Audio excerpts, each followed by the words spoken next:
हजरत अबू बकर शिबली रहमतुल्लाह ताला अलैह से पूछा गया, हुजूर पाक सल्लल्लाहु ताला अलैहि वसल्लम का आशिक कौन होता है? बहुत अच्छी बात है, तवज्जो। आपसे पूछा गया, जवाब कैसा देते हैं? हजरत अबू बकर शिबली कहते हैं, जिसको दुनिया पागल कहे और वो अपने महबूब की मोहब्बत में मगन रहे। दुनिया उसको पागल कहती हो और वो अपने नबी की मोहब्बत में मगन है, उसको ये फर्क नहीं पड़ता लोग मुझे क्या कहते हैं, वो आशिक होता है। उसे दुनिया की परवाह नहीं है कि लोग क्या कह रहे हैं, मेरी शक्ल पे क्या कह रहे हैं। अजीजा ने गिरामे वक़ार, बहुत सारी चीजें ऐसी हैं जिसमें हमारी नीयत से हमारे आमाल खराब हो सकते हैं और हमारी नीयत से हमारे आमाल बहुत अच्छे भी हो सकते हैं। इस चीज का हमेशा ख्याल, इसीलिए मैंने कहा शुरू में ये बात रखी, फॉर्मेलिटीज से निकल करके आ जाओ। बहुत सारी चीजें इखलास के साथ अपनी जिंदगी के इन अय्याम को रखो। एक बात और मैं आपको बताऊं, इमाम अहले सुन्नत फाजिल बरेलवी रहमतुल्लाह अलैह की बात याद आती।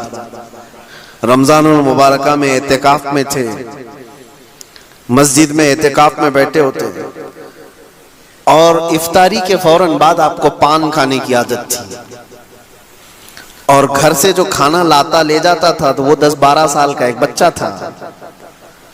वो इफ्तारी में खाना तो लाया, एक दिन पान नहीं लाया, लेट कर दिया, तरावी हो गई। और जिसको पान खाने की आदत है इफ्तारी के फौरन बाद, वो हमको तो नहीं है लेकिन पान वाले बेहतर जानते हैं कि तलब शुरू हो जाती है। तो हो सकता है थोड़ी देर ना मिले तो दिमाग में बहुत सारी चीजें आने लगती हैं। तरावी के बाद वो बच्चा आया पान लेकर के, आप पान तो ले लिए, एक चमाट भी लगा दी कि इतनी देर कहां गया था, तमाचा लगा दिए उसको। ये तो घर में चलता रहता है, क्या हम अपने बच्चों को नहीं मारते? कोई अगर ताखीर किया या कोई चीज हुई तो डांट डपट या थोड़ा सा मारना, ये तो नॉर्मल चीज है, चलती है। वो बच्चा अपना सर रगड़ते हुए भाग गया। लेकिन इमाम अहले सुन्नत फाजिल बरेलवी रहमतुल्लाह अलैह, वो आशिक रसूल, पान खाने के बाद बेचैनी बढ़ गई और इतनी बेचैनी के मस्जिद में टहलने लग गए, इधर से उधर उधर से इधर। आपके शागिर्द हैं मलिकुल उलमा ज़फरुद्दीन रहमतुल्लाह अलैह, वो मस्जिद में थे। उन्होंने आकर के पूछा आला हज़रत से कि क्या आप किसी चीज के तलाश में हैं, क्यों इतनी बेचैनी? आला हज़रत ने कहा, वो बच्चा कहाँ गया जो पान लाया था? कहा क्यों, क्या बात है? कहा उसको ढूंढ के ले आओ, उसको ढूंढ के ले आओ, मैंने नाहक उसको मार दिया। अल्लामा ज़फरुद्दीन रहमतुल्लाह अलैह फरमाते हैं कि ये भी तो कोई बात है, वो खादिम है आपका, खानदानी खादिम है, उसके घर से सारे लोग खिदमत करते हैं। आला हज़रत ने कहा नहीं, वो बच्चा जहां भी उसको ढूंढ के लाओ। कहते हैं कि सबको ढूंढने पर लगा दिए लेकिन बच्चा कहीं मिला ही नहीं। रात भर आला हज़रत मस्जिद में सोए नहीं, एतिकाफ में टहलते रहे। जो आए पूछे मिला वो नहीं। सहरी का वक्त हुआ तो फिर तोशादान लेकर के घर से वो लड़का आ गया, खाना लाने ले जाने की जिम्मेदारी थी।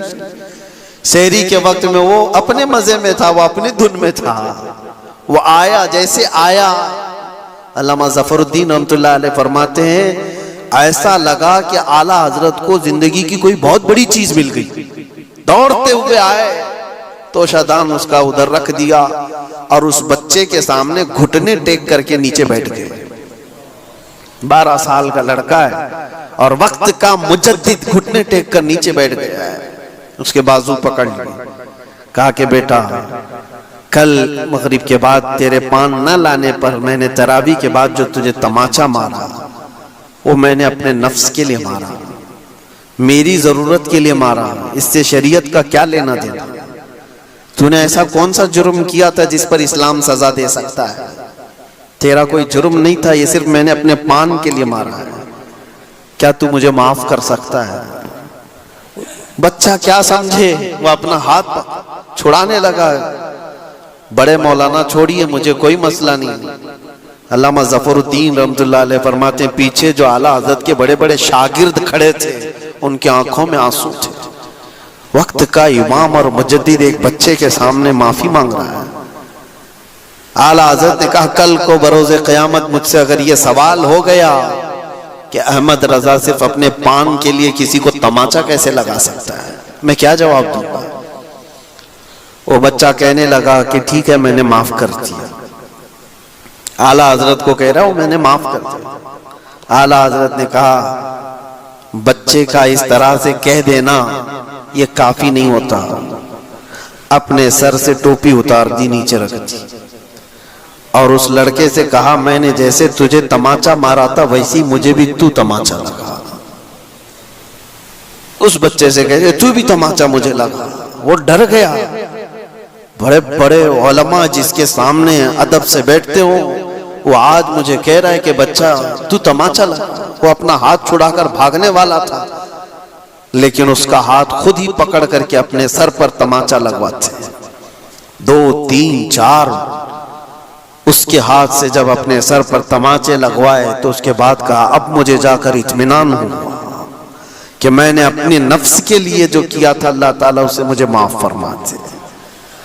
मेरे अजीजों, इसको कहते हैं इखलास, अल्लाह का खौफ। ये फॉर्मेलिटी नहीं है, ये फॉर्मेलिटी नहीं, ये रस्म और रिवाज नहीं है। कौन कर सकता है? कौन कर सकता है? इसीलिए ये वही कर सकता है जिसके दिल में आखिरत का खौफ हो। अल्लाह के लिए जो जीता है दुनिया में वो ये कर सकता है। बाकी लोग क्या कहेंगे, वो जीने वाला तो कभी इन तमाम चीजों के करीब भी नहीं आ सकता। दिखावे के लिए जो जिंदगियां चलती हैं वो कभी नहीं। इसीलिए आपको मैं बात बता दूं, हुजूर पाक सल्लल्लाहु तआला अलैहि वसल्लम के पास एक सहाबी आए, हजरत माइज असलमी, जानते हो, आकर के हुजूर के पास रोने लगे। कहा, या रसूल अल्लाह मुझे पाक कर दीजिए, मुझे पाक कर दीजिए। हुजूर ने फरमाया, क्या किया तुमने? उन्होंने कहा, मैंने बहुत बड़ा गुनाह किया है, बहुत बड़ा गुनाह किया। हुजूर ने फरमाया, क्या किया है? कहा, बता नहीं सकता या रसूल अल्लाह, बताने से बेहतर मर जाना पसंद करता हूं। तो हुजूर ने फरमाया, बताओ तो सही, क्या गलत काम किए, क्या गुनाह किए? उस गुनाह के एतबार से तुम्हारे लिए मैं बताऊं। तो साहबी ने कहा, कलेजा मुंह को आता है या रसूल अल्लाह, मैंने बदकारी की एक औरत के साथ। हुजूर ने अपना चेहरा फेर लिया। वो सारों कतार रोने लग गए हुजूर के कदमों में गिरकर। ये बात मैं क्यों बता रहा हूं? जिसको कोई जानता नहीं था वो सहाबी हुजूर के पास आकर बता क्यों रहे? एक अमल ऐसा है जो छुप करके किया हुआ था। हुजूर की बारगाह में आकर रोना और बताना कि मुझसे ये गलती हो गई है। क्यों? ये बंदा वही कर सकता है जिसके दिल में आखिरत का खौफ कि मेरी पकड़ हो गई तो मैं क्या करूंगा। यहां अल्लाह के नबी हैं, कुछ तो हो सकता है। उन्होंने ये नहीं देखा कि लोग मुझे अब क्या कहेंगे। हुजूर के दरबार में इकरार जुर्म कर रहे हो, ये नहीं देखा कि लोग अब मुझे क्या कहेंगे। बल्कि हुजूर ने जैसे ही अपना चेहरा फेर लिया, हजारों कतार रोते हुए कहने लगे, या रसूल अल्लाह, अगर आपने चेहरा फेर लिया तो फिर मैं किसके दरबार में जाऊंगा? मैं कहां जाऊंगा अपना चेहरा दिखाने के लिए? तुझसे जो मुंह छुपाऊं तो करूं किसके सामने? क्या किसी और से तवक्को नजर की है? इसी को आला हजरत ने अपने अशार में कहा था, या रसूल अल्लाह, बद हैं तो आपके, भले हैं तो आपके, टुकड़ों पे यहीं के पले हैं, रुख किधर करें? यहीं के टुकड़ों से पले हैं, अपना चेहरा फिर किधर ले जाएं? हुजूर ने क्या पूछा पता है? माइज, होश में बोल रहे हो? कहा, हाँ या रसूल अल्लाह, होश में बोल रहा हूं। तुम्हें पता है इस्लाम में इसकी सजा क्या है? संसार कर दिया जाएगा, पत्थरों से मारकर हिलाक कर दिया जाएगा। उन्होंने कहा, हाँ या रसूल अल्लाह, मुझे मालूम है।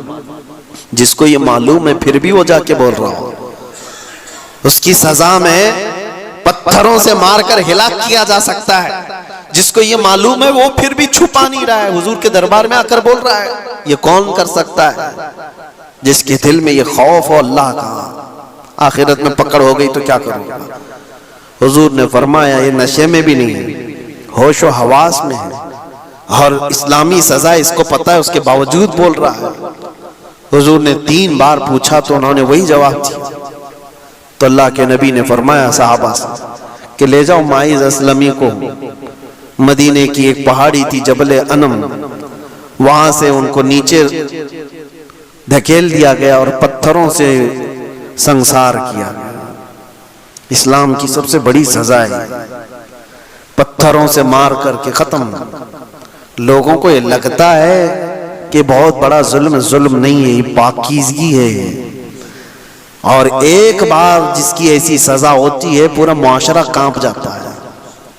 क्यों? जिना जो है एक नासूर है, कैंसर की तरह से। एक बार अगर मुआशरे में ये चीज आई तो सबके घर और उनकी बेटियां, उनकी बीवियां भी महफूज नहीं रही। ये नासूर फैलता चला जाता है, इसलिए इसकी सजा इतनी सख्त रखी गई। जिसकी बेटी का रेप हो जाए, देखो वो क्या कहता है, चिल्लाता है कि नहीं, रेपिस्ट पकड़ा जाए तो उसको जला दो, उसको काट दो, उसको मार दो। वो तो ये मुतालबा करता ही है, आज भी करते हैं, हमारे मुल्क में करते हैं। जो रेपिस्ट पकड़े जाते हैं उनके बारे में क्या कहती है दुनिया, इसको मारो, इसको कत्ल करो, इसको। यही तो इस्लाम चाहता है, जैसे तुम्हारी बेटी की अजमत है वैसे इस्लाम सबकी बेटियों की अजमत चाहता है।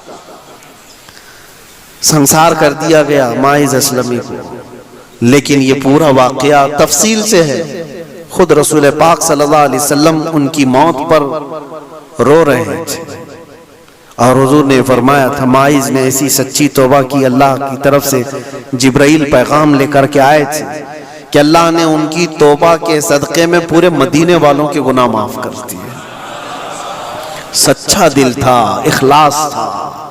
और उसी वक्त मेरे आका ने फरमाया था, अत्ताइबु मिनज़्ज़म्बि कमल्ला ज़म्ब लह, गुनाहों से तौबा करने वाला ऐसे ही हो जाता है जैसे उसने कोई गुनाह ही नहीं किया।